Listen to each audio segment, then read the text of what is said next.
আসসালামু আলাইকুম। এটাই সেই কোয়েল পাখির ঘর। কোয়েল পাখি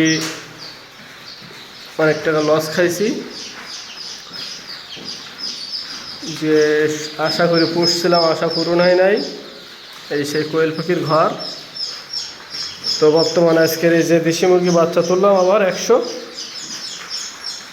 এই এখন এসে নামালাম, এদের এই গ্লুকোজ পানি দিলাম বোর্ডিংয়ে। তো দেখা যাক কোয়েল পাখির ঘরে এখন দেশি মুরগির বাচ্চা। এই যে বাচ্চার সাইজ, একদিনের বাচ্চা।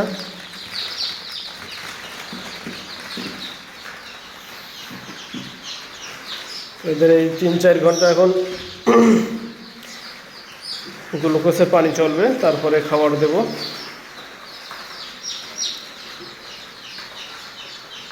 সবাই দোয়া করবেন।